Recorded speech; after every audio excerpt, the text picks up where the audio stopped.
સૌને નમસ્તે.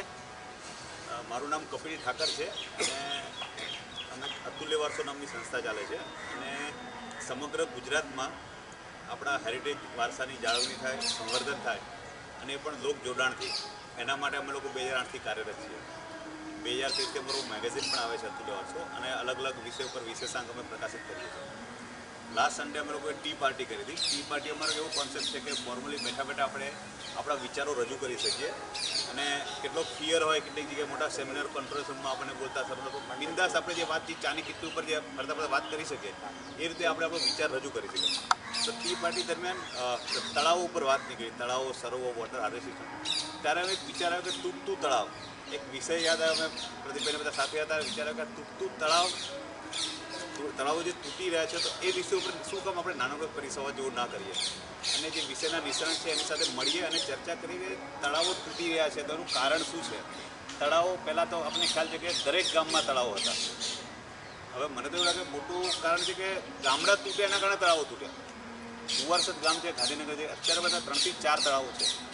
હવે એ તળાવના કારણે આજુબાજુમાં જે જૂની વોટર હાર્વેસ્ટિંગ, જૂની વાવ છે, કુંડ છે, એ તળાવ સાથે લિંકઅપ હતું. એના કારણે તળાવને વાવ બધા ટક્યા છે. હવે જ્યારે તળાવ તૂટી ગયા, હવે ધારો કે કુંવારસદ ગામને ધીમે ધીમે ગાંધીનગરમાં આવવા માંડ્યા. આ બાજુ અનેક ગામડાઓમાંથી અમદાવાદ શહેર વસ્યું. અમદાવાદ શહેર ગામડાઓમાંથી વસ્યું છે, ડાયરેક્ટ શહેર તો કોઈ હોય નહીં. તો જ્યારે એ તો કેટલાય તળાવો તૂટ્યા હશે. જે થયું તળાવની સાથે લિંકઅપ કરતાં કેટલાય જીવસૃષ્ટિ, જૈવિક વિવિધતાઓ જે આપણી જે સંકળાયેલી છે તે બધાને કેટલું નુકસાન થતું હોય. તો આપણો ઉદ્દેશ છે કે આપણે સાથે મળીને શું કરી શકીએ, આમાં એક વિચાર આપણે દરેક પોતાનો આઈડિયા રજૂ કરીએ અને આનાથી તળાવોની અત્યારની શું સ્થિતિ છે, શું એનાથી નુકસાન થઈ રહ્યું છે અને કુદરતના સંતુલનમાં પણ શું ફેરફાર આવે છે એનો એક અભ્યાસ કરવા માટે આપણે મળી રહ્યા છીએ. શ્વેતરભાઈ શાહ અમારા મિત્ર છે અને એક ક્લાઇમેટ ચેન્જ સાથે સંકળાયેલા છે. તો કારણ કે તળાવ, નદી, ક્લાઇમેટ ચેન્જ બધું એક સાથે સંકળાયેલું છે. તો શ્વેતરભાઈની શરૂઆત કરી શકીએ કે આપણે શું આપણું પરિચય ને શું સ્થિતિ છે એના વિશે.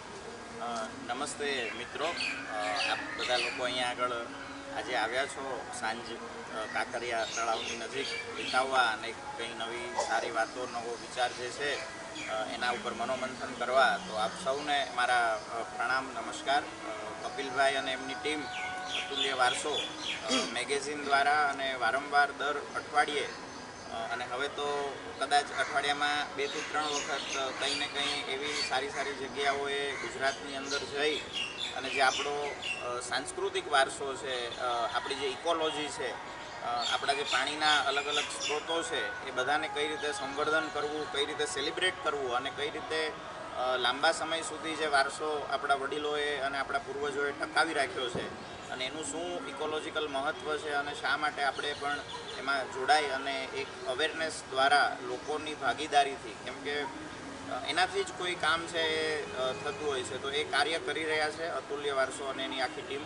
તો અનેક વર્ષોથી જોઉં છું, છેલ્લા લગભગ 5-7 વર્ષથી તો સતત હું એમને અને એમની એક્ટિવિટીઝને ફોલો કરું છું. એટલે મને ખ્યાલ છે, હું ઘણી બધી એવી વોટર બોડીઝના નામ ગણાવી શકું કે જે એમને કારણે આપણા લોકોના ધ્યાનમાં આવી હોય. તો એ આખું એમનું જે કાર્ય છે એ ખૂબ બિરદાવવા યોગ્ય છે. અને આજે એ જ કડીમાં આપણી સાથે એ તળાવની વાતો પણ આજે આપણે લઈને આવ્યા છીએ. તો આપણે જેમ જાણીએ છીએ એમ પૃથ્વીમાં પણ 70% જે છે એ આપણો ભૂભાગ પાણી છે. આપણા શરીરની અંદર જે 5 મહાભૂતોનું આપણું શરીર છે એમાં સૌથી વધારે ભાગ કોઈનો હોય તો એ પાણીનો ભાગ છે. અને પાણી છે એ ગાંધીજીએ પણ એ વખતે કહ્યું હતું કે સાબરમતીનું પાણી છે એ માત્ર મનુષ્ય માટે નથી પણ પશુ, પક્ષી, જીવ સૃષ્ટિ, સમગ્ર સૃષ્ટિ માટે છે. એમ કોઈ પણ પાણીનો સ્ત્રોત છે એ માત્ર આપણે નો ડાઉટ હ્યુમન સેન્ટ્રિક એપ્રોચથી જોઈએ એટલે મનુષ્યને અને મનુષ્યની વ્યવસ્થાઓનો પહેલાં વિચાર કરીએ, પણ એની સિવાય કેટલા બધા જીવો એ પાણીના આધારે ટકેલા હોય છે એનો આપણે ઘણી વખત વિચાર નથી કરતા. તો આ એ પણ એંગલ આપણે જોડવાની જરૂર છે કે પાણી માત્ર મનુષ્યો માટે જ નથી પણ સમગ્ર જીવસૃષ્ટિ માટે છે અને એનું યોગ અને ક્ષેમ રહે એ પાણીના આધારે એ આપણે બધાએ જોવાની જરૂર છે. કેમ કે જીવસૃષ્ટિમાં મનુષ્ય છે એનું સર્જન ભગવાને એવું કર્યું છે કે આપણે સૌથી એના ટોચ ઉપર છીએ અને એ આખી ફૂડ ચેઇન હોય કે આપણી ફૂડ વેબ હોય કે આખી આપણી ઇકોસિસ્ટમ હોય તો આપણી જવાબદારીઓ એને કારણે પણ વધી રહી છે. તો જે આજે મુખ્યત્વે તળાવનો વિષય છે એની જો વાત કરીએ તો ક્લાઇમેટ ચેન્જની અસરો દરેક જીવસૃષ્ટિ ઉપર થઈ રહી છે. એ પછી વૃક્ષો હોય, વનસ્પતિ હોય, તળાવ હોય, નદી હોય, સમુદ્ર હોય, ગ્લેશિયર્સ હોય, કે પછી હ્યુમન બિંગ્સ હોય. સોસાયટી અને ઇકોનોમીનું કોઈ પણ એવું પાસું નથી કે જેના પર ક્લાઇમેટ ચેન્જની અસર ના થઈ રહી હોય. તો જ્યારે આપણો પ્રદેશ છે ગુજરાત, એવો પ્રદેશ છે કે અહીંયા બારમાસી નદીઓ બહુ ઓછી છે. મતલબ કે જે નોર્થ ઇન્ડિયામાં આપણને જોવા મળે છે ગંગા વગેરે નદીઓ, સિંધુ નદી છે, બ્રહ્મપુત્રા નદી છે, તો એ હિમાલયમાંથી ઉદ્ભવતી નદીઓ છે, એટલે બારમાસી નદીઓ છે. જ્યારે આપણે ત્યાં સિઝનલ નદીઓ છે, એ પરાપૂર્વથી ચાલી આવતી ઘટના છે. અને આપણું ગુજરાત છે એ પહેલેથી જ સેમી એરિડ રિજનમાં આવેલું છે. માટે આપણે ત્યાં પાણીનો જે સંગ્રહ છે એની માટે આપણે જોઈએ તો પોળના જૂના મકાનોમાં ટાંકાઓની વ્યવસ્થા છે. પછી આપણે ત્યાં વાવ અને કુંડો એની વ્યવસ્થા છે, કૂવાઓની વ્યવસ્થા છે. તો આપણે એને ખૂબ સારી રીતે સેલિબ્રેટ કરી છે, જે પાણીના આવા જે સ્થાનો છે એને. તો એ જ કડીમાં તળાવ છે એ આપણી ઇકોસિસ્ટમનો બહુ અગત્યનો ભાગ છે. અને આપણે જોઈએ તો આ કાંકરિયા તળાવ છે તો એ અમદાવાદ જેટલો જ એનો પણ એક ઊંડો ઇતિહાસ છે. અને એની અનેક ઘટનાઓ ઇતિહાસની જે છે એ આ કાંકરિયા તળાવ જ્યાં આજે આપણે બેઠા છીએ એની સાથે જોડાયેલી છે. એવી રીતે શર્મિષ્ઠા તળાવ જે છે એ વડનગરનું બહુ પ્રખ્યાત છે. વિરમગામ છે, ત્યાં પણ એક બહુ મોટું તળાવ છે, એના આજુબાજુ ગામ વસેલું છે. મારું ગામ છે ભાવનગર, એની વાત કરું તો ભાવનગરમાં ગંગાજળિયા તળાવ શહેરની વચ્ચે છે. અને ત્યાર પછી ભાવસિંહજીએ બોર તળાવ પણ બનાવ્યું. અને એ આજની તારીખે ભાવનગરના કૂવાના કે ભાવનગરના જે તળ કહીએ આપણે પાણીના, એને જો કોઈ રિચાર્જ કરતું હોય તો એ આ તળાવો કરતા હોય છે. અને રાજા મહારાજાઓ પણ ઉનાળામાં જ્યારે પાણીની અછત થતી અથવા તો હિસ્ટોરિકલી જ્યારે દુષ્કાળના વર્ષો હતા ત્યારે આ તળાવમાંથી ગાળ કઢાવતા. એટલે કે એ તળાવને જે છે ફરી ઊંડું થાય અને જે પાણીની અંદર મતલબ જે સિલ્ટ જામી હોય, એટલે કે જે રેતી વગેરે માટીના પાર્ટિકલ્સ, તો એને રિમૂવ કરી અને ફરી પાછા એ તળાવને રિવાઈવ કરતા. અને એને કારણે જ્યારે નેક્સ્ટ મોન્સૂન આવે, વરસાદ આવે, ત્યારે ફરી પાછું તળાવ રિચાર્જ થાય. એ તળાવ આપણે જોઈએ તો આબુની ઉપર નખી લેક છે કે શ્રીનગરનું દાલ લેક છે. તો એની એક આખી એ તળાવની આજુબાજુની એક ઇકોસિસ્ટમ છે, એક સંસ્કૃતિ છે, એક આખો એનો વ્યવહાર છે. કેટલા બધા એમાંથી પણ તળાવમાંથી ઉદ્ભવતી નદીઓ પણ આપણે અમુક જગ્યાએ જોઈએ છીએ. અને એ તળાવનું ખૂબ એ રીતે મહત્ત્વ રહેલું છે. પણ હાલ જે આપણે મુખ્ય વાત કરવાની છે એ તૂટતા તળાવોની, કે મતલબ આ તળાવોને પણ માણસ છે પોતાની એક્ટિવિટીઝથી કઈ રીતે ધીમે ધીમે ડેમેજ કરી અને સંપૂર્ણ એનો નાશ થાય, એવા પણ ઘણા બધા ઉદાહરણો છે. તો અમદાવાદમાં કાંકરિયા તળાવની વાત કરીએ તો નજીકમાં પછી ચંડોળા તળાવ છે. તો એ ચંડોળા તળાવની પણ વોટર ક્વોલિટી હંમેશા એક પ્રશ્નાર્થ રહેતો હોય છે. તો નો ડાઉટ સરકાર અને સરકારી તંત્ર, મહાનગરપાલિકા એની જાળવણી માટે પોતાના પ્રયત્ન કરતું જ હોય છે. પણ સદગુરુએ હમણાં એક બહુ સરસ વાત કરી હતી કે ભારત છે ને એ કંઈ સ્વિટ્ઝરલેન્ડ જેવું નથી કે નોટિસ બોર્ડમાં આપણે કંઈ મૂકી દીધું ને લોકો એનું અક્ષરશઃ પાલન કરે. તો એ ડિસિપ્લિન નથી આપણે ત્યાં. પણ આપણું જો કોઈને આપણે એક લોકોની મૂવમેન્ટ બનાવીએ ને તો એ ચોક્કસપણે એ વસ્તુનું ધ્યાન અપાતું હોય છે. તો આપણે હંમેશા કોઈ નવો કાયદો આવે અથવા કોઈ આપણને એમ કહે કે ભાઈ આ નથી કરવાનું, તો આપણને ચોક્કસ એક માનવ સહજ પ્રશ્ન થાય કે શા માટે આપણને આવું કહે છે, કે શા માટે કચરો નહીં ફેંકવાનો, શા માટે વૃક્ષારોપણ કરવાનું, શા માટે પાણી બચાવવાનું. તો હું તો મારે જરૂર છે તો હું તો વાપરું જ ને, એવી એક આપણી લાગણી હોય છે કે ભાઈ બીજા લોકો કરે છે તો પણ મારે બી જરૂર છે તો હું પણ પાણી વાપરું, હું મારે કચરો જ્યાં બી ફેંકવો હોય ત્યાં ફેંકું. પણ એ તબક્કે આપણે પીપલ્સ મુવમેન્ટ છે બહુ અગત્યની બને છે કે લોકો સમજતા થાય, એનું વૈજ્ઞાનિક મહત્ત્વ સમજે, તો એનો બહુ સારા પરિણામો પણ મળતા હોય છે. તો એવું નથી કે બધું ખરાબ થઈ રહ્યું છે. અમે અમારા જ વિભાગની વાત કરીએ, ક્લાઇમેટ ચેન્જમાં હું સંકળાયેલો છું, તો લોકોને ખબર પડી કે સોલર રૂફટોપ નાખવાથી આપણને આટલો બધો ફાયદો થાય છે, આપણી વીજળીની રકમમાં બચત થાય છે, બિલની રકમમાં. તો બધા લોકોએ સોલર રૂફટોપ લગાવવાનું શરૂ કર્યું. તો આજે આપણે સમગ્ર દેશમાં પહેલા ક્રમે છીએ સોલર રૂફટોપ લગાવવામાં. તો એમાં પર્યાવરણની જાળવણી તો થાય જ છે, પણ સાથોસાથ આપણને સીધો બેનિફિટ થાય છે, આપણા પોકેટને બેનિફિટ થાય છે, આપણું વીજ બિલ બચે છે. તો આ ઉનાળાના દિવસોમાં પણ જ્યારે મારા મિત્રોના ઘરે મેં જોયું તો કોઈને 8,000 10,000 એટલું બધું લાઇટ બિલ આવ્યું. તો પણ મારા ઘરે સોલર પેનલ લાગેલી છે તો એને કારણે વીજ બિલ જ નથી આવ્યું. તો એક આપણને એક એવું કમ્પેર કરવાનું ગમે અને એમ થાય કે ના, એક આ સારું પગલું લીધું તો આપણને ઘણો ફાયદો થયો. તો એવું જ આ છે કે ભાઈ ચંડોળા તળાવ છે તો એ પણ આપણું જ તળાવ છે. આપણે એને બચાવીએ તો ધીમે ધીમે આપણને કેટલો બધો ફાયદો થતો હોય છે કે જેની મોનિટરી વેલ્યુઝથી પણ એ બિયોન્ડ હોય છે. તો આ જે લોક સમજ છે એમાં આપણે કઈ રીતે ઇન્વોલ્વ થઈએ અને આપણા બીજા મિત્રોને, કેમ કે બિલ્ડર લોબી હોય કે બીજા મિત્રો હોય કે જેને કારણે આપણને લાગતું હોય કે આ તળાવ છે એનું એન્ક્રોચમેન્ટ થઈ રહ્યું છે અથવા તો એમાં પરિવર્તન આવી રહ્યું છે, તો એક આપણે એની સંવેદના જગાવી શકીએ. જેમ વિનોબા ભાવે પોતે બધે પદયાત્રા કરી અને એક આખું ભારત દેશની અંદર એક પોલિસીમાં જે છે નીતિગત પરિવર્તન એ ભૂદાન આંદોલન વખતે લાવેલા, એવી જ રીતે હમણાં સેવ સોઇલ માટે સદગુરુ પણ કામ કરી રહ્યા છે. તો એવી જ રીતે આપણે 21મી તારીખે હવે 3 દિવસ પછી યોગ ડે સેલિબ્રેટ કરશું. તો આપણને ખ્યાલ છે કે યોગ ડે શરૂ થયો તો હવે લોકોને કેટલી બધી યોગ વિશેની ખબર પડી. તો એમાં પણ અમુક લોકો છે એવી રીતે આખા મિશન મોડમાં આખા ભારતમાં ફરી અને યોગ વિશે જાગૃતિ લાવ્યા તો આપણને ખબર પડી. એમ કપિલભાઈને પણ હું એ રીતે કહું છું કે ભાઈ એ અતુલ્ય વારસોના માધ્યમે ખૂબ સરસ આવું કામ કરી રહ્યા છે કે ભાઈ પાણીના જેટલા સ્ત્રોતો છે એને આપણે ઓળખીએ. મારા ગામની અંદર, મારા એરિયાની અંદર કેટલી વાવ છે, કેટલા કૂવા છે, કેટલી એવી હેરિટેજ વસ્તુઓ છે જેની મને જ ખબર નથી. પણ આવા મિત્રો સાથે આપણે જઈએ અને જોઈએ તો આપણને પણ એક દ્રષ્ટિ મળે. મતલબ એકની એક વસ્તુને આપણે એક નવા એંગલથી જોતા અથવા તો એને સમજતા થઈએ. તો આ જે આખા તળાવો છે કે અમદાવાદમાં વાત કરીએ તો લખોટા તળાવ ને એવા ઘણા બધા હતા કે જે હિસ્ટોરિકલી એ બધા તળાવ હતા અને એ તળાવથી જ વોટરશેડ અને એનાથી જ આખી પાણીની ઇકોસિસ્ટમ બનતી હોય છે. અને એ પાણી છે એ આપણને અનેક રીતે આપણને એમ લાગે ઇનડાયરેક્ટલી પણ એના ઘણા બેનિફિટ્સ છે. મતલબ કે સોઇલ ઓર્ગેનિક કાર્બન ટકાવવામાં એ પાણીનો મહત્ત્વનો ભાગ હોય છે. પછી જે આપણું વાતાવરણનું ટેમ્પરેચર છે બહારનું એને ઘટાડવામાં વોટર બોડીઝનો બહુ મોટો ફાળો હોય છે. આપણા ઘરે એસી હોય તો એ આપણા એક રૂમને ઠંડક આપે, પણ આ જે તળાવો છે એ આખા એરિયાના, આખા વિસ્તારના એ કુલિંગ એજન્ટ તરીકે કામ કરી અને આપણને મતલબ મદદરૂપ થતા હોય છે એની લાર્જર ઇકોસિસ્ટમ ને સમજીએ તો આવી વસ્તુને થોડું સાયન્ટિફિકલી અને જનભાગીદારીથી સમજીએ તો ખરેખર આ જે આપણું મિશન છે વોટર બોડીઝને સાફ કરવાનું, વોટર બોડીઝને ક્લીન રાખવાનું અને એની લાઈફ છે એને એનહાન્સ કરવાનું અને એના જે બેનિફિટ્સ છે એ લોકો સુધી પહોંચે એનું જે મિશન છે, તો એમાં આપણે પણ કંઈક કન્ટ્રીબ્યુટ કરીએ.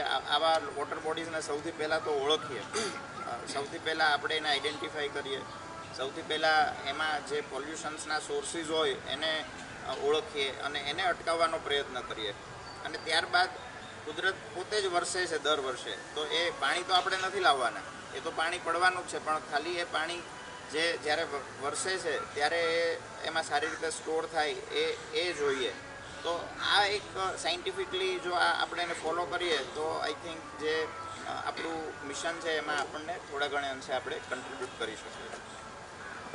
શ્વેતલભાઈએ બહુ સરસ વાત કરી.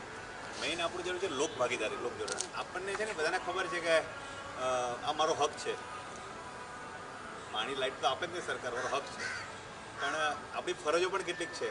ચલો આપણે કંઈ ના કરી શકીએ આપણા દિલની ખુશી માટે, કમસે કમ આપણી આજુબાજુ.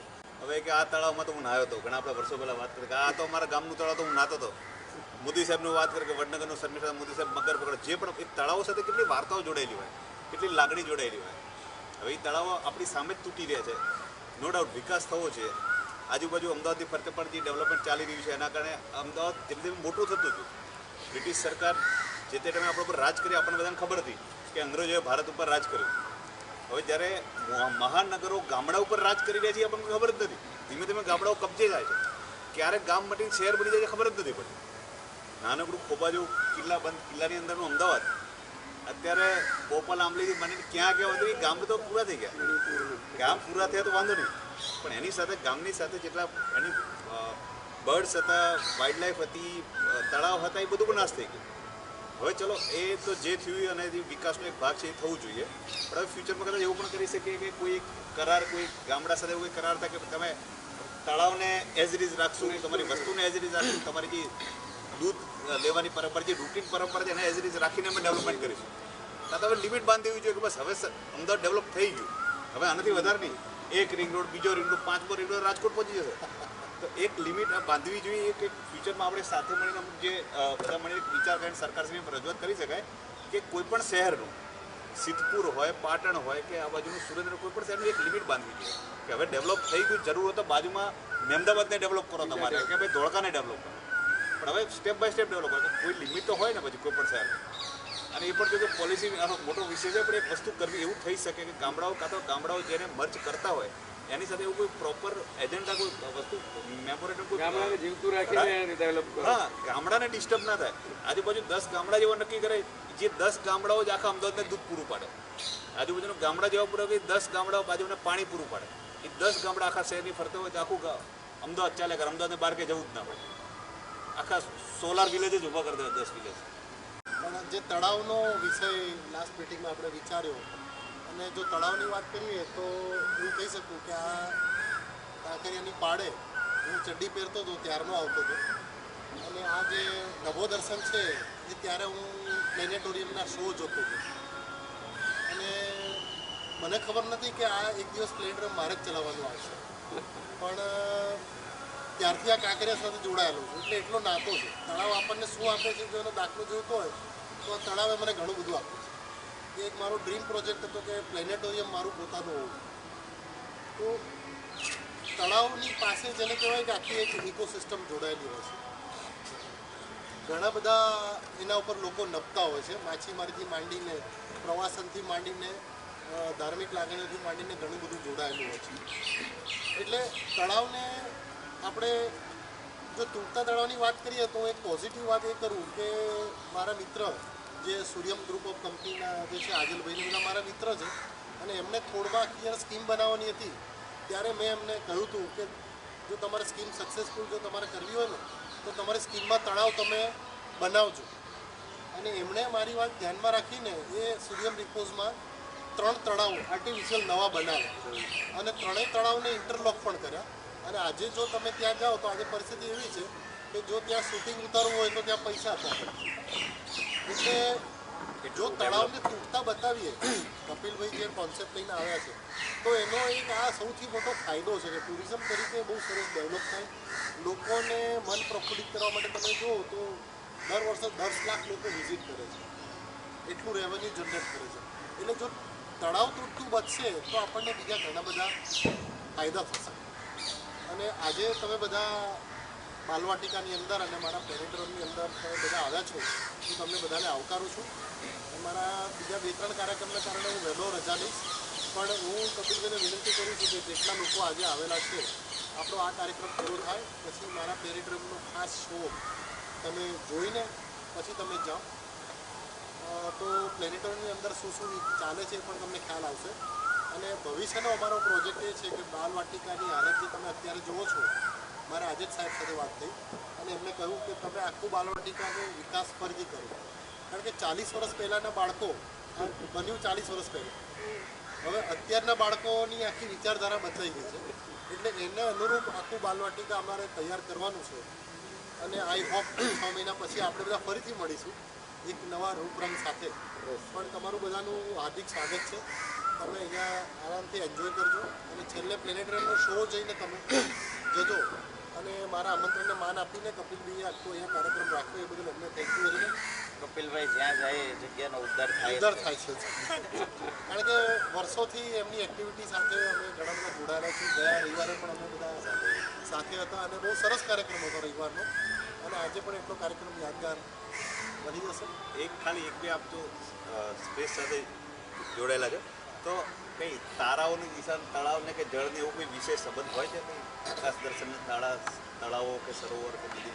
હા, એટલે જો તારા સાથેનો નદી કે દરિયા અથવા તો તળાવનો જો આપણે સંબંધ કરીએ તો ઇજિપ્તની અંદર આ માન્યતા કે આપણને આ સમયે આ તારો દેખાશે એટલે આપણું આ તળાવ ભરાઈ જશે.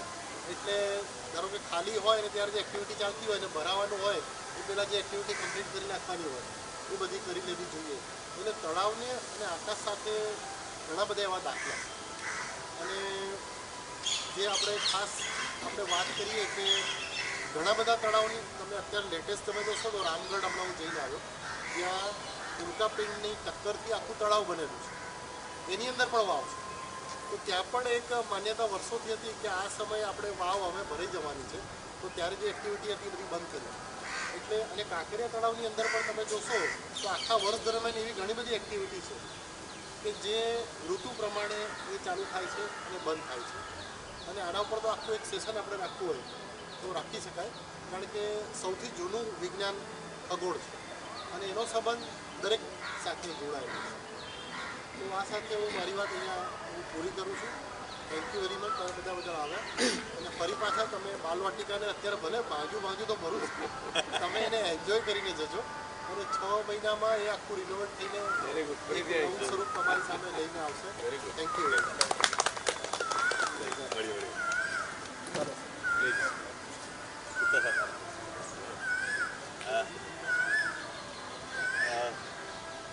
અમદાવાદમાં વોટર હાર્વેસ્ટિંગ શું છે, કેટલા તળાવો આવશે આપણે ખાલી અને શું સિસ્ટમ હતી? નમસ્તે, ગિરીશ ગુપ્તા છું હું. શહેરમાં જન્મ્યો અને શહેરને પાછી આપણે આપવું જોઈએ એ જવાબદારીથી હું મારું જીવન સમર્પિત કરી રહ્યો છું શહેરને. બને એટલી દિવસમાં પ્રવૃત્તિ કરું કે જે પ્રવૃત્તિ શહેર માટે છે અને પાછી આપવાની વૃત્તિ છે.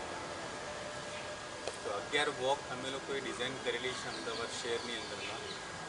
અને એક એવી વોક છે કે જેમાં ગાંધીએ અમદાવાદ કેમ પસંદ કર્યું અને આપણે ગુજરાતી ફૂડી છીએ. કંઈ પણ જગ્યાએ જઈએ કપિલ કે ભાઈ ચાય પે ચર્ચ ચાય ગણશે તો જ કે સક્સેસ થવાય. મંદિરની અંદરમાં પણ તમે જોશો કે કંઈક ખાવાનું મળતું હશે તો દર્શન બી કરશે ને જમીને પછી લોકો બહાર નીકળશે. અને પાણીનો પણ એવો જ સંબંધ છે. પાણી માટે પૈસા આપીને ખર્ચીને લોકો નાહતા હોય છે, મજા કરતા હોય છે. એવું ઘણા બધા કિસ્સાઓ પાણીના છે. એટલે અમદાવાદ શહેર જે છે ને આજે ધારો કે 1411માં વસ્યું અને 2022 એ જર્ની અંદરમાં જોઈએ તો વરસાદમાં કોઈ જાજો ફરક નથી પડતો. વસ્તીમાં જોવા જઈએ તો વિરાટ થઈ ગઈ છે. એ પાણીનો ઉપયોગ એ વખતે અને પાણીનો ઉપયોગ આજે, વરસાદ એ વખતે અને વરસાદ આજે શું થયું અને કેવી રીતે થયું, કેવી રીતે લોકો પાણી સંગ્રહતા. જેમ શ્વેતલભાઈએ કીધું હતું કે ભાઈ પાણીના ટાંકા બનેલા છે. અમદાવાદ શહેર એક એવું શહેર છે કે વિચ ઇઝ કન્સિડર્ડ આ પૃથ્વી ઉપરનો બેસ્ટ ક્લાઇમેટિક કંટ્રોલ સિટી છે. આ પૃથ્વી પરનું, ભારત દેશનું નહીં, આ પૃથ્વી પરનું, કે હવાને કેવી રીતે ટ્રેપ કરવી, સૂર્યને કેવી રીતે અરેસ્ટ કરવું અને પાણીને કેવી રીતે સંગ્રહ કરવું એ અમદાવાદની અંદરમાં 11મી સદીથી લઈને 15મી સદીમાં ઘણા બધા સ્ત્રોત કર્યા. તળાવની આગળ ગામ બન્યું કે ગામની આગળ તળાવ બન્યા, it's a very vicious story. એમ ગામ પાણી હોય ને તો જ વસ્તી થાય ને વસ્તી હોય ને તો જ પાણી સુરક્ષિત રહે. આ બે વસ્તુ કાયમને માટે ચાલતી આવેલી છે. એટલે અમદાવાદની અંદરમાં જમાલપુર કહીએ તોય ત્યાં પાણી છે, સાબરમતી કહીએ તોય ત્યાં તળાવ છે. પછી જે જૂના વિસ્તાર ઉસ્માનપુરા તમે કહો કે પાલડી વિસ્તાર, ગમે ત્યાં જાઓ તમે, it's a blend of small lakes. બધાની અંદરમાં તળાવ છે. અને જે કોર વિસ્તાર જેને કહીએ છીએ, કોટ વિસ્તાર 5.5 કિલોમીટર, ત્યાં પણ ઘણા બધા તળાવો છે. પણ વરસાદ આપણે ત્યાં પડે છે અમુક સમયે જ, જૂન 15થી લઈને ઓક્ટોબરના મધ્ય સુધીમાં વરસાદ પડતો હોય છે. એટલો જ વરસાદ છે. અને એ આટલા બધા દિવસોની અંદરમાં 35 ઇંચ, એટલે કોક વખત પડે તો આપણે એમ કે અરે આજે બહુ જ વરસાદ થઈ ગયો છે, ત્રાહિમામ આપણે થતા હોઈએ. પણ પડ્યો હોય માંડ 5 ઇંચ 7 ઇંચ, ને એમાં આપણે તારીમામ થતા હોઈએ. પણ એ 5 ઇંચ વરસાદને પણ આપણે સંગ્રહ કર્યો છે બહુ જ વૈજ્ઞાનિક પદ્ધતિ. તમે પોળ વિસ્તારમાં જશો, કોટ વિસ્તારમાં જે જૂનું અમદાવાદ છે 5.5 કિલોમીટરના, એના છાપરા બનેલા છે ઢાળવાળા. આજે પણ છે એવા.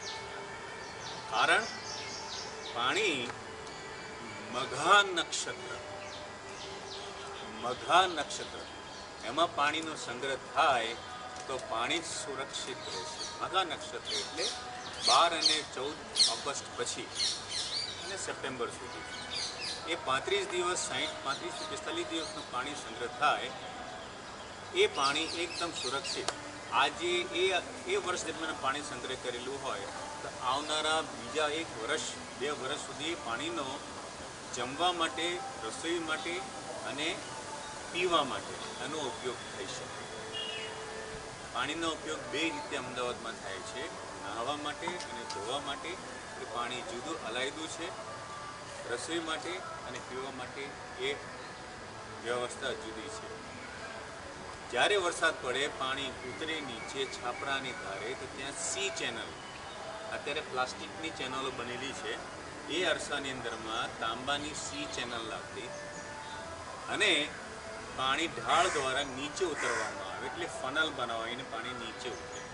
એ ચેનલ પણ જે છે એ કોપરની છે.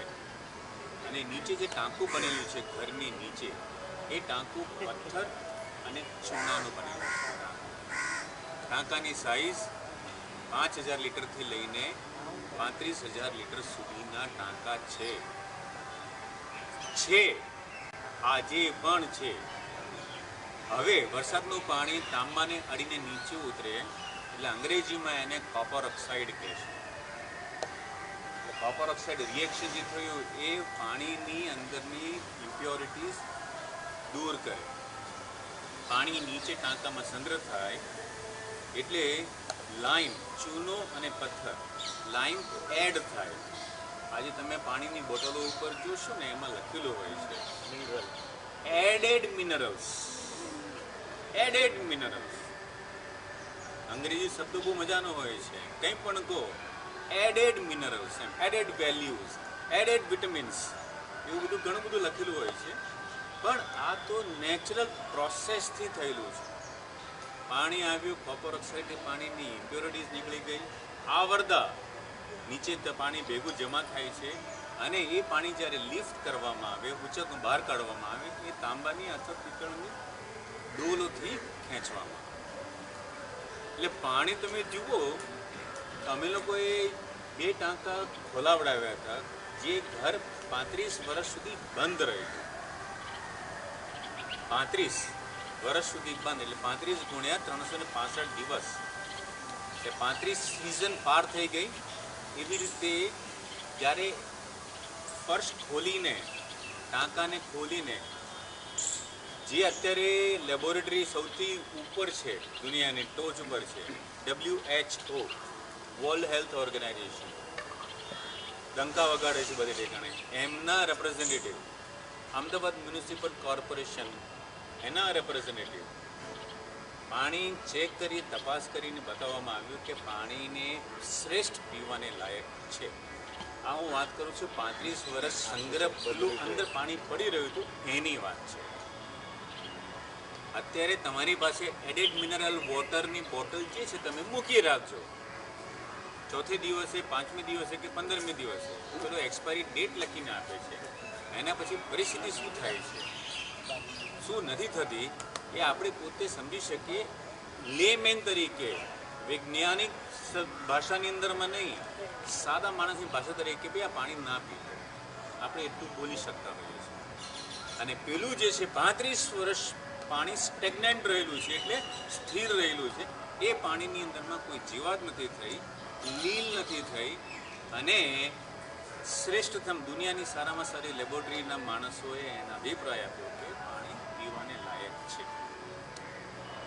મ્યુનિસિપાલિટીની ટેન્કરો ચાલે છે ને એમાં લખેલું હોય છે ચોખ્ખા પાણીની ટાંકી, પાણી પીવાને લાયક છે. પછી ટેન્કર ઉપર અમુક એવું પણ લખેલું હોય છે કે આ પાણી પીવાને લાયક નથી, એવા ટેન્કરો પણ પડે છે. એ ટ્રીટ કરેલા પાણી છે. એક ભાગ બીજો એવો પણ છે આપણા અમદાવાદમાં. પાણી તમે પીવો, પાણી તમે ઢાળી દીધું છે, ગટરમાં નાખી દીધું છે, એને પણ ટ્રીટ કરીને ફરીવાર ઉપયોગ થાય, એ આપણે અમદાવાદી છે. સંગ્રહ આ પર્ટિક્યુલર આ જગ્યાની આપણે વાત કરીએ બાળવાટિકાની અંદરમાં 5 ફુવારા છે અહીંયા. ફુવારા, વોટ ડઝ ધીસ મીન?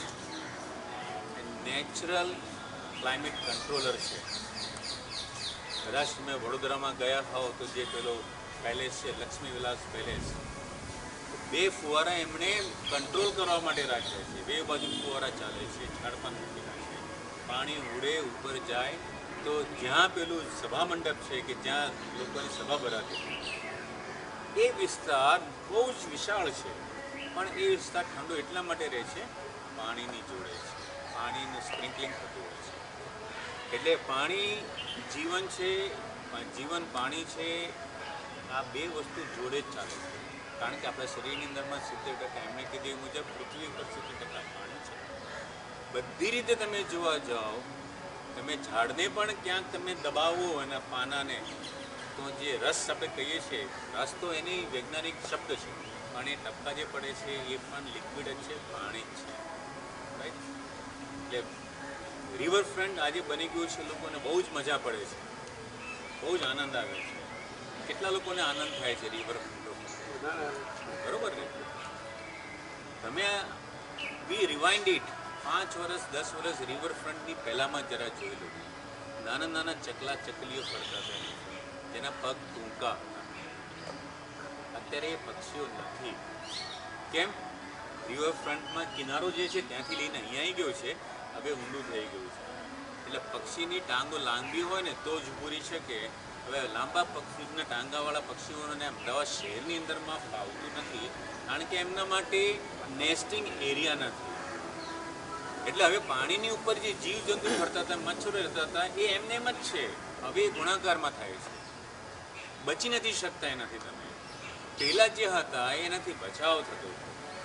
મચ્છર મચ્છી એમને એમ જ પક્ષી લઈ લેતા હતા એમ ખોરાક તરીકે, અને આપણને આનંદ મળે એ રીતે. તો જળને જામ તરીકે પણ ઉપયોગ થાય, કોફી તરીકે પણ ઉપયોગ થાય, પણ જીવાદોરી તરીકે જ્યારે ગણીશું ત્યારે બહુ જ આનંદ મળશે. Thank you very much. Ladubhai, 5 તળાવના નામ બોલો અને આપનું નામ આપો. પછી જે કહેવું તો તળાવ વિશે કહો, બાકી કંઈ ના કહી શકે. 5 તળાવના નામ બોલે જે યાદ હોય. આપણને યાદ છે કે નહીં જોઈએ? પ્રકૃતિ ખત્રી, કંદોળ તળાવ, કાંઠાઈ તળાવ, ઉભામ તળાવ, આંબલી તળાવ, છઠ્ઠી તળાવ. મને તો બસ આઈડિયા નથી. આપનું નામ ને મારું નામ નિરાલી છે. હાલ ઇન્ટરનેશનલ રેગ્યુલેટરી અફેર્સમાં જોબ કરું છું. તળાવ છે તમારા ગામ? અમારા ગામમાં તળાવ તો જોકે નથી, પણ એની આજુબાજુનો જે એરિયા છે, ધારો કે મારું ગામ કુંડળ, તમે નામ સાંભળ્યું હોય તો સાણંદની બાજુમાં આવ્યું નળ સરોવરના રોડ ઉપર. જેમ તમે કીધું, સરકાર એવી જગ્યાએ જ રોક લગાવે છે જ્યાં સરકારને પ્રોફિટ થાય છે. જેમ કે અમારા ગામ કુંડળ પછી ગામ આવશે રેથડ. રેથડ નળ સરોવરથી એકદમ નજીક છે, પણ સરકારે ત્યાં પાબંદી લગાવી દીધી છે કે આનાથી આગળ હવે અમદાવાદ આગળ વિકસિત નહીં થઈ શકે. કેમ? કારણ કે સરકારને ત્યાં ફાયદો છે કે નળ સરોવર ઉપર બધા મતલબ ટુરિસ્ટ આવે છે ને. પણ એ જ વસ્તુ તમે બીજી જગ્યાએ પણ આગળ વધારી શકો છો. ધારો કે તમે મહેમદાબાદ સાઈડ જાઓ તો ત્યાં બી તમે રોક લગાવી શકો છો, પણ ના, સરકાર ત્યાં નહીં લગાવે, બિકોઝ સરકારને ત્યાં ફાયદો નથી. હું એવું નથી કે ઓપોઝિટ છું સરકારની, સાથે છું, પણ થોડું એ વિચારવા જેવું હતું કે બધી જગ્યાએથી જેમ તમે કીધું કે એક રોક લગાવવાની જરૂર છે અમદાવાદને વિકસિત થવાની, બરાબર? તો એ જગ્યાએ આ લગાવ્યું, કારણ કે નળ સરોવર મતલબ ટુરિસ્ટ વધારે આવે છે, પ્રોફિટ વધારે થાય છે, લોકો મતલબ પૈસા બી એટલા આપવા પડે છે. તો વસ્તુ છે કે જે જોવી જોઈએ સરકારે. મારું નામ ખુશ્બુ છે, એક હાઇડ્રોપોનિક કન્સલ્ટન્ટ છું. સો તળાવમાં એક પલોડિયા તળાવ છે અને એક સિલજ તળાવ છે, જે અત્યારે નથી. ઓનેસ્ટલી. અને ત્યાં જે બર્ડ નેસ્ટિંગ માટે જે અમને કીધું કેવી રીતે આવતા હતા તે અત્યારે નથી આવતા. ઇવન જે નેક્ટોરિયન એલિમેન્ટ્સ આવતા હતા સિંગલ સમય દરમિયાન એ પણ નથી જોવા મળતા. ભલોડિયા ગામની અંદરમાં તમે કીધું એના અનુસંધાનમાં ભલોડિયાની અંદરમાં એક પ્લોટની અંદરમાં એક મોટું માછલી ઘર બનેલું છે. લોકો મકાન બનાવે છે પણ ભલોડિયાની અંદરમાં ફક્ત માછલી ઘર જ છે. તમે ચોકીદારને કહેશો કે પેલું માછલી ઘરવાળું પ્લોટ ક્યાં છે, તમે જોજો ત્યાં. અદ્ભુત જગ્યા છે, અદ્ભુત જગ્યા છે, વિઝિટ કરવી જ જોઈએ. એમ પ્લોટને માછલી ઘર તરીકે બનાવે.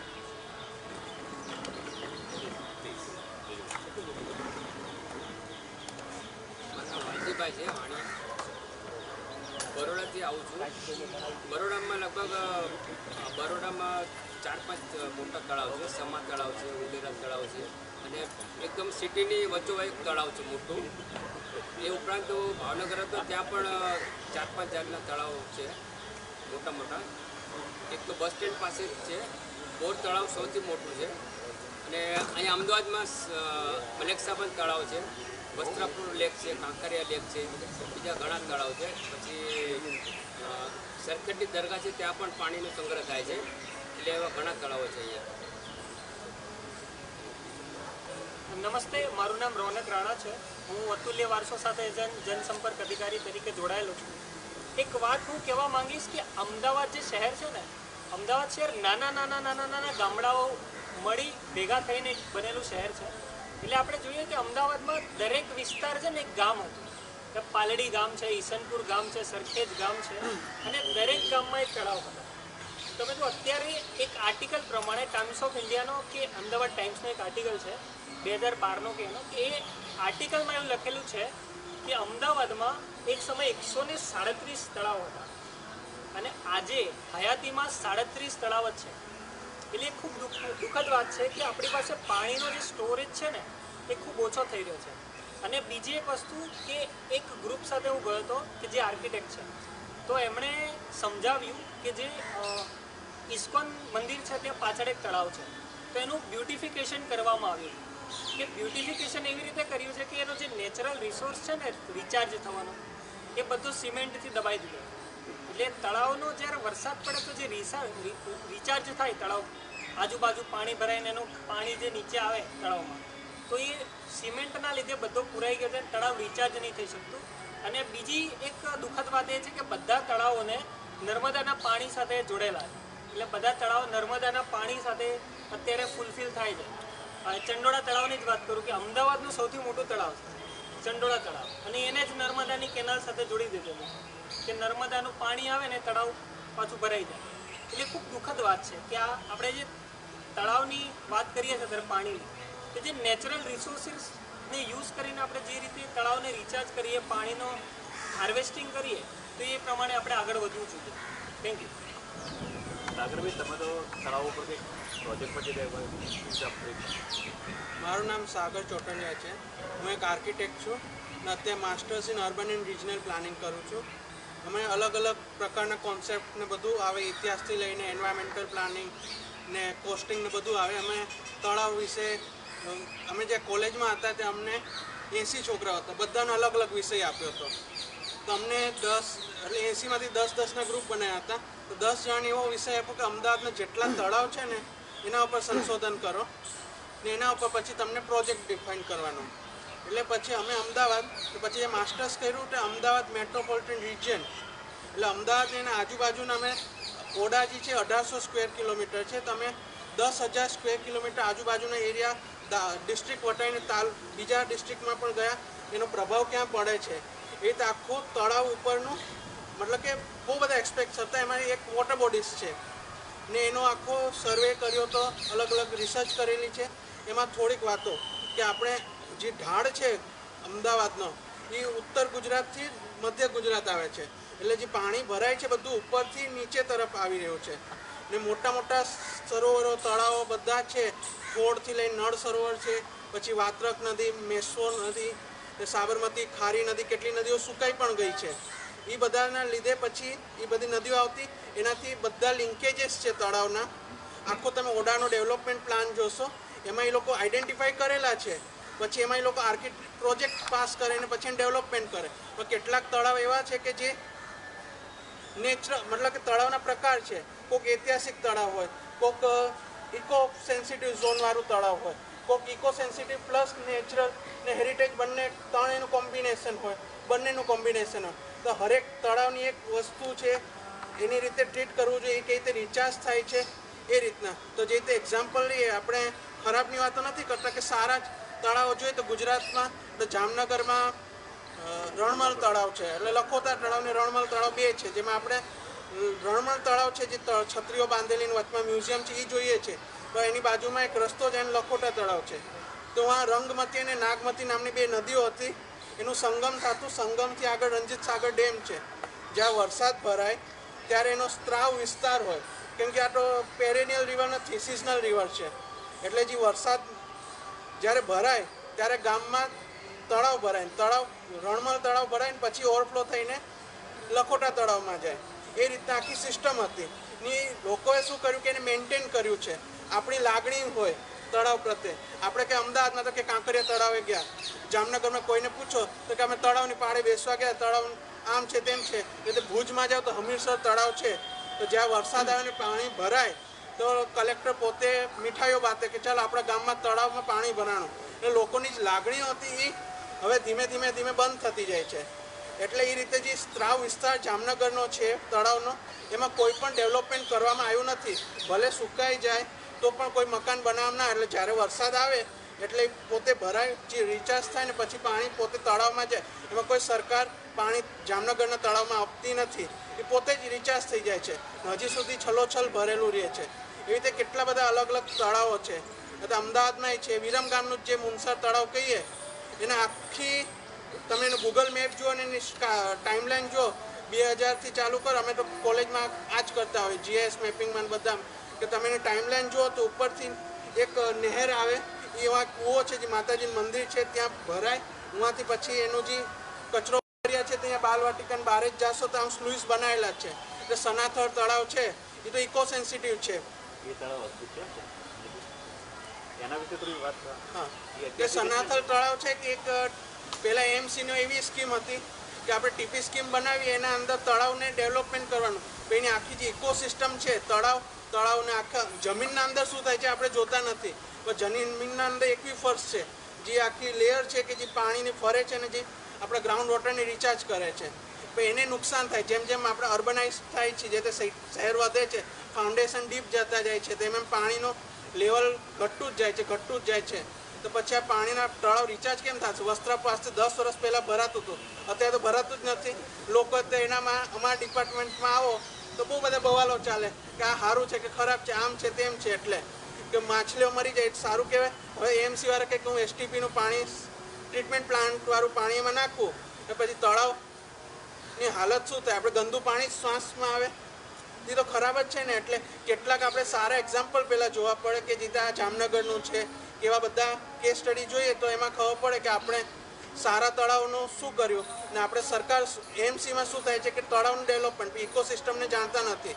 એક એવી ટીપી છે હમણાં જે સનાથલની છે, એમાં પહેલી વાર સરકારે એવું વિચાર્યું કે આપણે એ તળાવને એનું સ્ત્રાવ વિસ્તાર જે નહેરથી પાણી આવે એને આજુબાજુમાં એને પ્રિઝર્વ કરીએ ને એને ગાર્ડન ને સોશિયલ ઇન્ફ્રાસ્ટ્રક્ચરના જ બિલ્ડિંગો બનાવીએ તો શું તળાવનો જે ભાગ છે જે પાણીથી ભરાય છે એ બગડે નહીં, તો તળાવ ભરાતું રહેશે એમ. એટલે એના માટે ગવર્મેન્ટ કન્સર્ન છે, પણ આવી રીતે મોટા પાયામાં ફેલાય, લોકોને અવેરનેસ આવે ત્યારની વાત છે. એટલે બીજું કે લોકોની લાગણી છે. હરેક ગામમાં એક તળાવ હતું.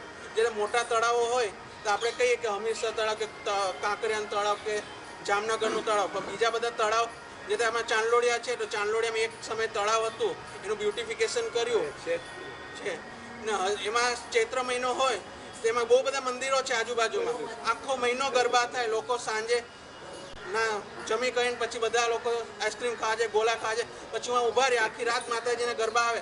તળાવના કિનારે એવો ઉત્સવ થતો તો લોકોની લાગણી ચાલ આપણે તળાવ પાસે જઈએ.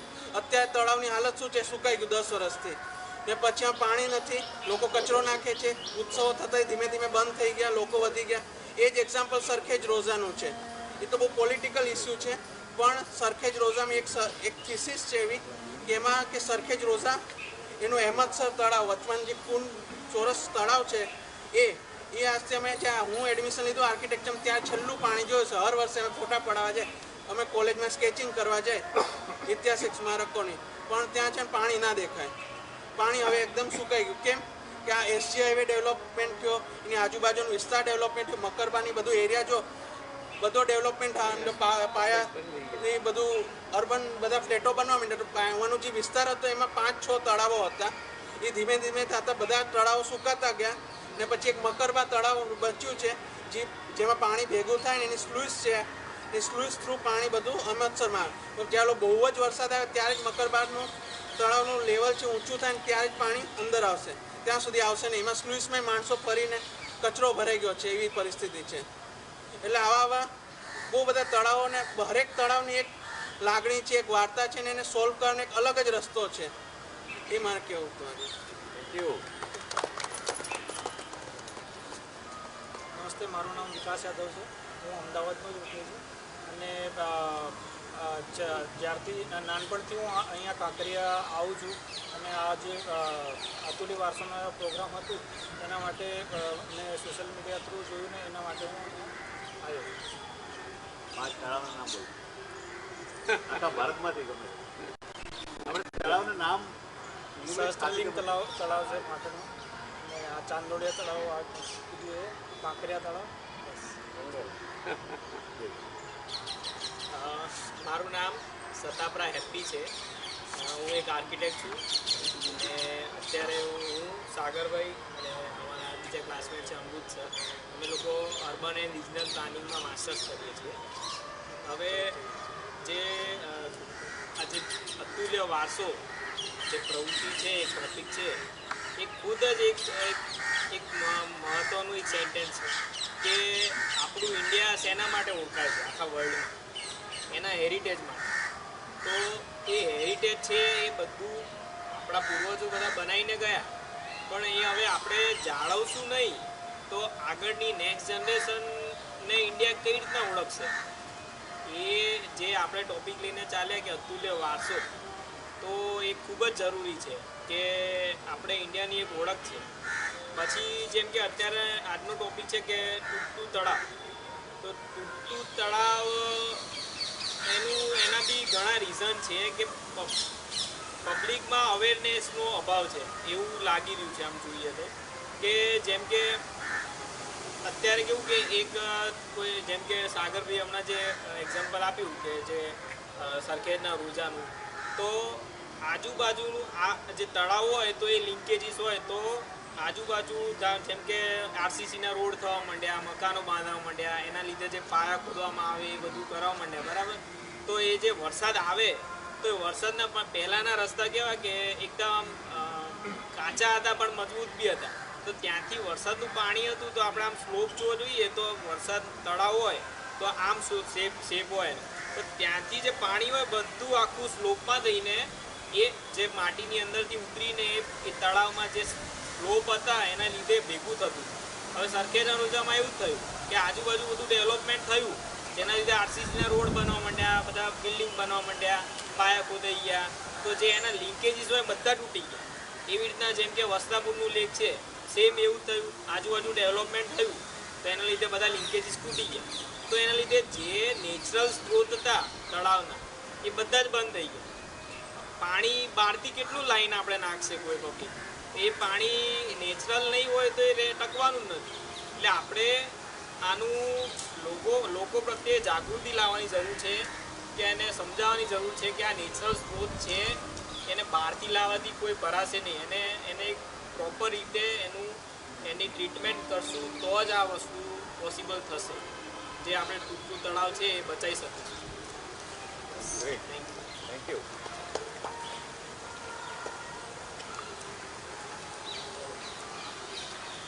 કપડી રિટાયર્ડ કાર્યપાલક છું અને હાલમાં માસ્ટર કરું છું.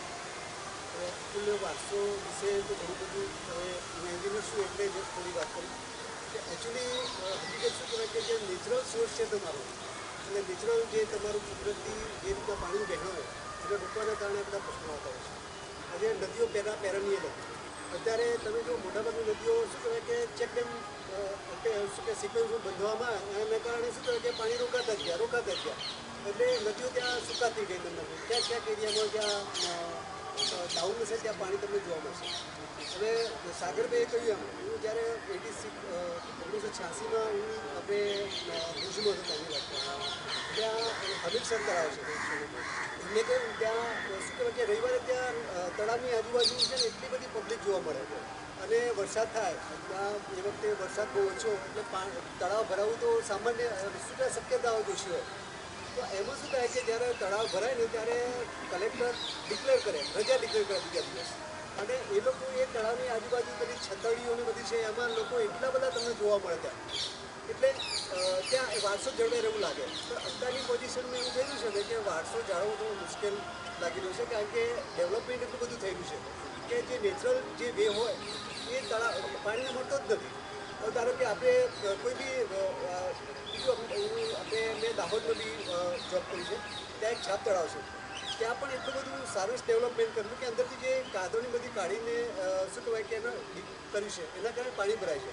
પણ અત્યારે શું થયું છે કે એની પારી ફરતે શું કહેવાય અત્યારે શું કહેવાય કે કોન્ક્રીટ વર્ક કરવામાં આવે છે એના કારણે શું થાય છે કે એને ત્યાં જે મળવું જોઈએ પાણી ખરેખર પેનેટ્રેટ થવું જોઈએ એ થતું નથી. બોટ બ્લાસ્ટિંગ ને બધું ઘણી બધી સુવિધાઓ છે ગવર્મેન્ટ કરે છે એ પ્રમાણે કરો તો ઘણું બધું પાણી આપણે સ્ટોર કરી શકીએ છીએ અને પાછું જાળવી શકીએ છીએ. એટલે આ બાબતે મારું કહેવું એવું છે કે જો સરકાર ખરેખર જ્યાં બી આપણે નવું ડેવલપમેન્ટ થાય ત્યાં પાણીનું વહેણ કઈ બાજુ છે એની જો થોડી જો જોવામાં આવે તો એ 100% એ તળાવમાં પાણી ભરાય એવું મારું માનવું છે. મારું નામ રજનીશ ચૌધરી છે. હું સ્પા ખાતે UPSCની તૈયારીમાં જોડાયેલો છું. જેમ અતુલ્ય વારસો ટીમ દ્વારા તૂટતા તળાવની વાત જણાવવામાં આવી છે તો ઇતિહાસની વાત કરીએ તો ઈસવીસનની સદીની પહેલાં ચંદ્રગુપ્ત મૌર્યના સમયમાં સુદર્શન તળાવનું નિર્માણ થયું હતું પુષ્યમુત્ર શુંગના સમયમાં જૂનાગઢ ખાતે ગિરનારની ગળેથી. તો સદીઓ સુધી એમણે નદીઓના સ્ત્રોત થકી સુદર્શન તળાવમાં જોડાણ થયું. તૂટતા તળાવની વાત કરીએ તો તળાવ કેમ તૂટી રહ્યા છે એના મુખ્ય કારણો અને એનું કન્ઝર્વેશન કેમ કરવું જોઈએ. તો સિટીઝમાં અને અમદાવાદ જેવા મેગા સિટીઝની વાત કરીએ તો તળાવો બનાવવા માટે એનો મુખ્ય ઉદ્દેશ રેવન્યુ જનરેશન વધારે હોય છે. બ્યુટિફિકેશનના નામે રેવન્યુ જનરેશન જેમ કે કોન્ક્રીટના તળ બનાવી દેવામાં આવે છે અને સરફેસ બનાવી દેવામાં આવે છે જેથી અમદાવાદની જેમ સિટીઝ બની ગઈ છે જમીન પોરસ રહેવી જોઈએ. જમીન પોરસ રહેશે તો જમીનમાં પાણી ઉતરશે અને તો જ તળાવનું રિફિલિંગ થશે. જેથી તળાવને અટકાવવા માટે જેમ કે આપણે ગામડામાં જોઈએ તો તળાવની ચારે બાજુ વૃક્ષો હતા જે તળાવની પાળનું ધોવાણ અટકી શકતું હતું. વૃક્ષો એના મૂળ દ્વારા તળાવને અટકાવી શકે. તેથી તૂટતા તળાવોને અટકાવવા માટે અમદાવાદ જેવા સિટીઝમાં જોઈએ તો કે સીવેજ પ્લાન્ટિંગ સીવેજનું પાણી મોટા પાયે પબ્લિકમાં અવેરનેસ ફેલાવવાની જરૂર છે. લોકોમાં અભિગમ કરવો પડશે કે પાણી છે તો જ આપણું ભવિષ્ય છે. એ માટે મોટા પાયે જાગૃતતા અભિયાન કરવા.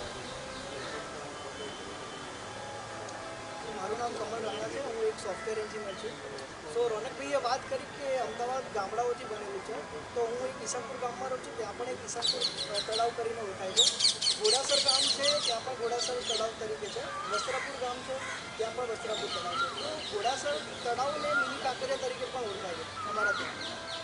તો જેવું કાંકરિયા તળાવ છે તો તેને પબ્લિક સિટીના લીધે સારી રીતના મેન્ટેન કરવામાં આવે છે.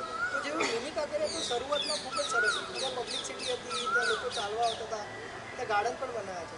તો હવે પબ્લિક સિટી ઓછી થઈ ગઈ તો તળાવ પણ સુકાઈ ગયું છે. ત્યાં કોઈ જતું પણ નથી ને તાળા વાગી ગયા.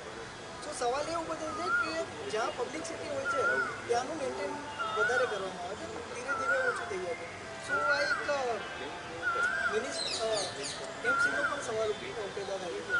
સો બસ આ જ એક સવાલ છે અને મારા ખ્યાલમાં બીજા 3 તળાવ છે અમદાવાદમાં. મેડમ ફેશન ડિઝાઇનર છું. ઓળોમાં રહેવાના લીધે હેરિટેજ માટે એક બિઝનેસ નંબર હતો અને જ્યારે અતુલ્ય વારસો પાર્ટી સ્ટાર્ટ થઈ ત્યાં જોડાયેલી છું લોકો સાથે. આજનું આપણું તળાવ છે છે તો હું અહીંયા જ રહું છું વર્ષોથી. એટલે કાંકરિયા અને ચંડોળા તળાવ બંને વર્ષોથી જોયું છે. કાંકરિયાનું તો ડેવલપમેન્ટ આખું અલગ થઈ ગયું છે, પણ ચંડોળા તળાવ એના માટે આપણે એટલું કરી શકાય કે સરકારનું કામ કરે, પણ લોકજાગૃતિ દ્વારા જે ગંદકી થઈ રહી છે એટલીસ્ટ જો એને બી રોકી શકાય તો પણ ઘણું થઈ શકે. પણ એ છે ને કે અવેરનેસ લાવવી જરૂરી છે. એનો એરિયા એટલો બધો મોટો છે કે જો એને વ્યવસ્થિત રાખવામાં આવે તો ઘણો ફાયદો થઈ શકે. અને હમણાં જ એકવાર લાભા સાઈડ ગઈ ત્યારે ત્યાં પણ એક તળાવ જોયું, જે મને તો ખબર જ નથી આટલા વર્ષમાં. તો એવી જે જગ્યા બહુ ફેમસ નથી તો એનું બી કંઈક કરી શકવું જોઈએ. તો ઘણા બધા તળાવ છે આપણે.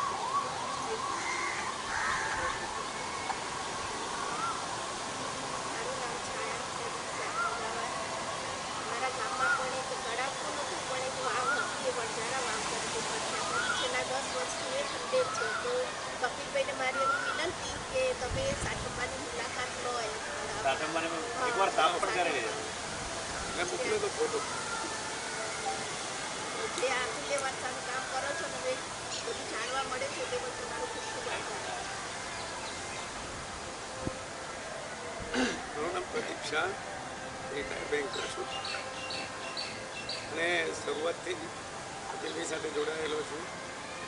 મારા ગામમાં ઓછામાં ઓછા 6 થી 7 તળાવ હતા અને દરેક એરિયામાં એક તળાવ, એની અંદર એક કૂવો હતો. અને અમે જ્યારે ગામમાં, મારું ગામ સૌથી પાણીની અછતવાળું ગામ હતું. વર્ષો પહેલાં ગામની અંદર પાણી નથી, ગામથી 1 કિલોમીટર દૂર જાઓ તો પાણી મળે. અને પાણીની સ્કીમ લાવવા માટે મુંબઈમાં બિરલા નતુશ્રીમાં મહેન્દ્રના ચીફ ગેસ્ટ હેઠળ અમે પ્રોગ્રામ કરેલો. એ પૈસાથી અમારા ત્યાં વોટરવર્ક્સ ચાલુ થયેલું.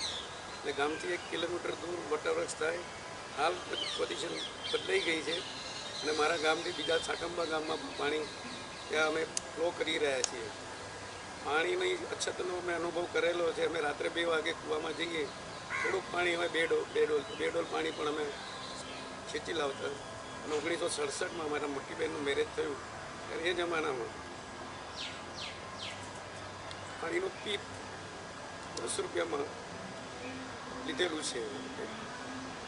એ જમાનાના 10 એટલે આજના લગભગ 1000 રૂપિયા થતા.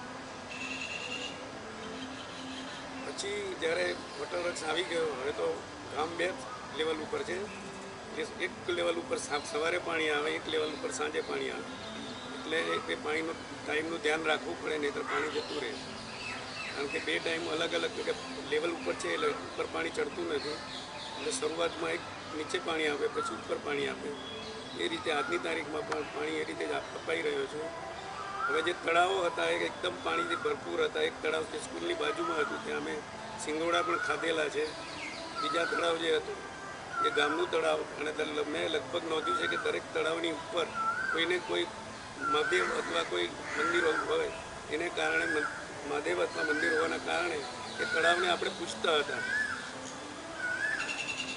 જે કંઈ આપણા ઉત્સવો થતા હતા પાણીની અંગેના, ત્યારે ગામની સ્ત્રીઓ ત્યાં પૂજા કરવા જતી અને ગામમાં કપડાં ધોવા કે વાસણ કરવા એ ત્યાં અમે ગામના તળાવમાં જ કરેલા જોયેલા છે.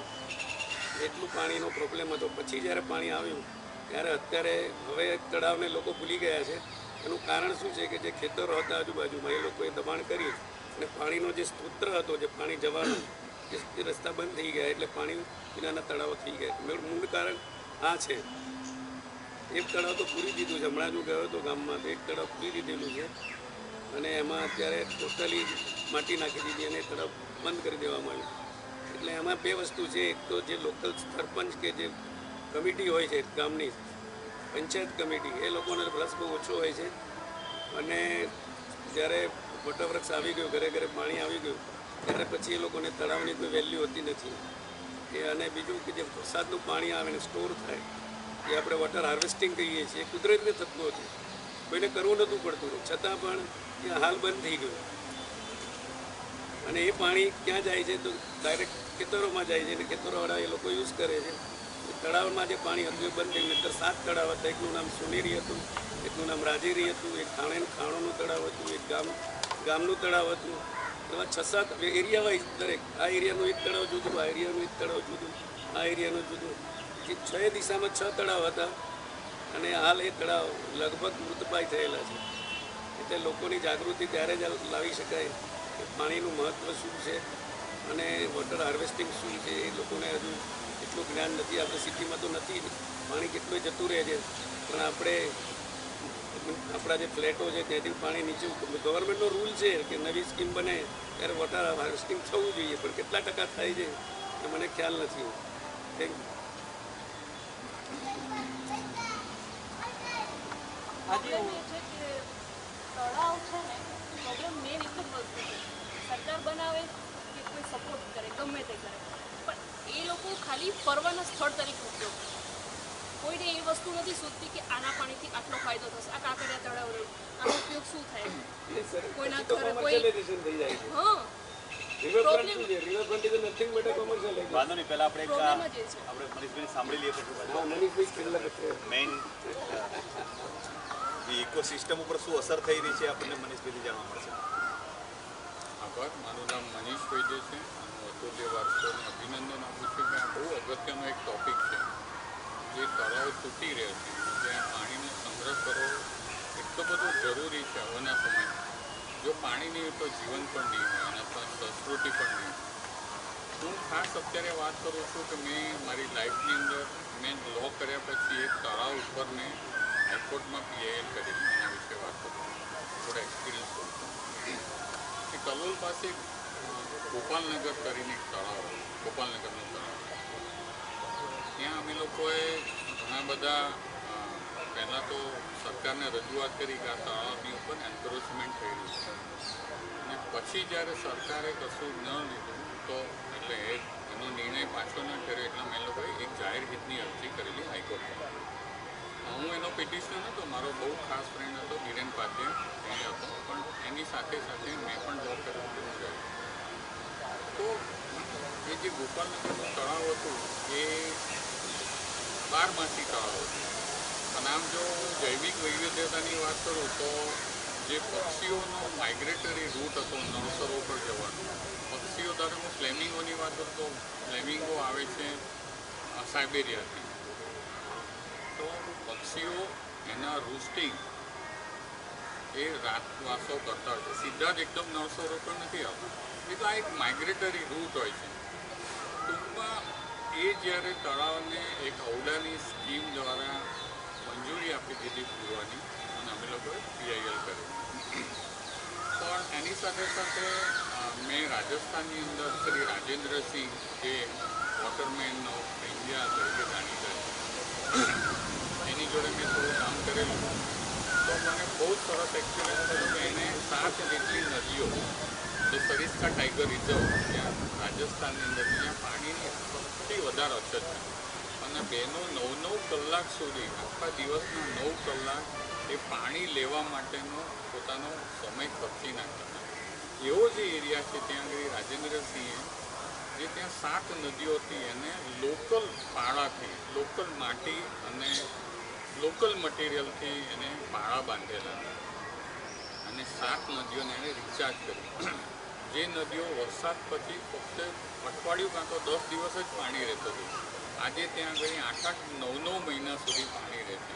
હું એનો સાક્ષી છું કે જે નદીઓમાં અથવા જે તળાવો એણે ક્રિએટ કરેલા એના લીધે તેની કમ્યુનિટી જ્યારે એની આવક થઈ, કારણ કે એ વખતે એ એરિયાની અંદર લૂંટફાટ થતી હતી, ચોરી થતી હતી, લોકો માઇગ્રેન્ટ થતા હતા પોતાના ધંધા માટે, કારણ કે ત્યાં કોઈ બીજો વિકાસ નહોતો.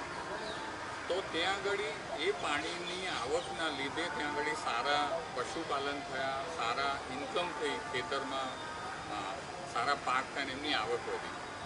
જે આવક વધી એ સોશિયલી એટલું બધું બેનિફિટ થયો કે એ લોકો આજે, હું આજથી 20 વર્ષ પહેલાં મેં ત્યાં કામ કરેલું છે.